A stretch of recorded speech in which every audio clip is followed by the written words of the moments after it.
Okay, welcome to this explainer. Today, we're diving straight into a step-by-step documentary-style look at one of India's absolutely most terrifying true crime cases. This is the kind of case that, honestly, even decades later, completely shakes you to your core the minute you hear about it.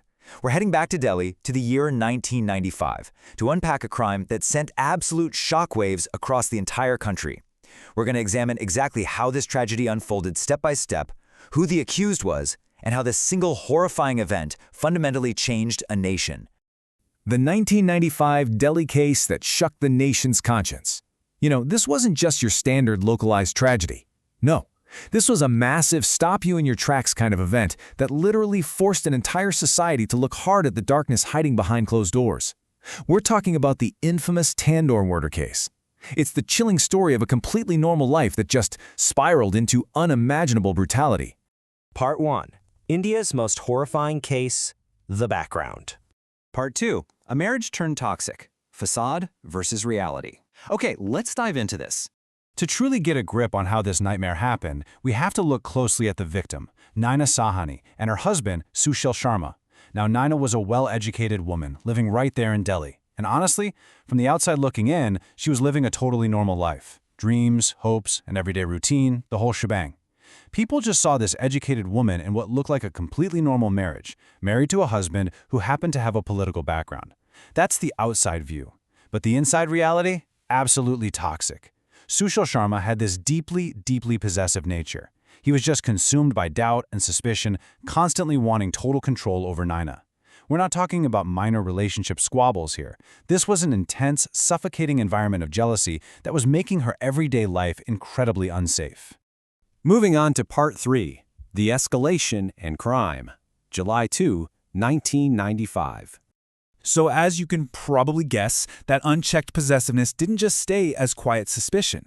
It festered. Slowly but surely, it morphed into outright violence. Leading up to July 1995, that extreme possessiveness was just building and building behind closed doors. Then we get to the night of July 2. The simmering tension just completely boils over. Reports tell us Sushil's suspicion flared up yet again, sparking a massive argument. But guys, this wasn't your run-of-the-mill domestic spat. It escalated so incredibly fast that Sushil Sharma actually drew a gun. And just moments later, he shot Naina Sahni. Within a matter of minutes, a relationship argument turned directly into a fatal shooting. It's just devastating. Part 4. The Shocking Cover-Up, the Tandoor Discovery. And this brilliantly illustrates How panic and obsession can lead to literally one of the most horrifying cover-ups in India's entire criminal history. Look, normally after a crime like this, the perpetrator panics, right? They run, they hide. But Sushil Sharma went in a totally bizarre direction. Step 1, instead of making a run for it, he actually formulates a plan to hide Naina's dead body. Step 2, he brings the victim to a local restaurant. I mean, think about that. Then, Step 3, and this is the grim detail that gives the case its infamous name, he makes this brutal, unthinkable attempt to dispose of her body inside a tandoor, a traditional clay oven used for cooking bread and food. It's beyond gruesome. But thank goodness for Step 4. The alert restaurant staff noticed a really strange smell and way too much smoke coming from the oven. They got suspicious and, crucially, they didn't ignore it. They called the police. Part 5. Trial, Verdict, and Justice. The Police Investigation. That single phone call from the restaurant staff, an absolute game changer. When the police showed up and checked the restaurant, the horrifying truth came out. They recovered the remains directly from inside the tandoor. And as you can imagine, the moment this leaked, it absolutely exploded across the news channels. The wheels of justice started spinning, and fast. The Delhi police immediately bumped this straight up to a high-priority investigation, doubling down on evidence collection. Sushil Sharma was arrested.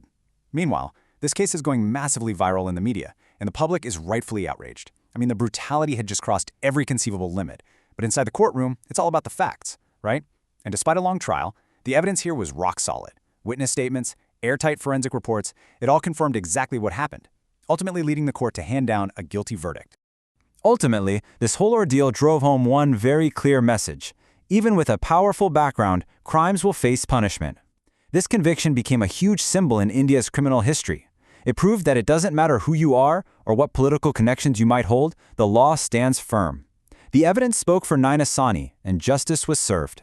Part 6. Societal Impact and Warning. Lessons on Domestic Violence. But the story doesn't just end with a gavel strike in a courtroom. The Tandoor murder case sent this massive psychological shockwave across all of India. People suddenly woke up to a really terrifying reality. It sparked these huge, urgent conversations about women's safety, specifically safety inside a marriage. We were forced to face the severe dangers of domestic violence and unchecked possessiveness. Look, first and foremost, possessiveness is not love. We can never confuse the two. Jealousy is a flashing red warning sign that something is deeply, deeply wrong. We must never, ever ignore domestic violence, period. A real relationship has to be built on the foundation of respect and trust, because as this tragic case shows us so clearly, the minute respect ends, the door to crime and destruction just swings wide open. Violence doesn't end in love, it ends in ruin. It's scary how human anger and obsession have the power to turn someone into a monster. I want to leave you with one final haunting thought. Today, when we look back at the 1995 Tandoor murder case, we're not just looking at a criminal investigation file, we're looking at a tragedy that honestly maybe could have been prevented. So ask yourself, if Naina Sahni had received help in time, could her life have been saved? It's a really powerful reminder for all of us to stay vigilant, to speak up, and to recognize those warning signs before it's simply too late.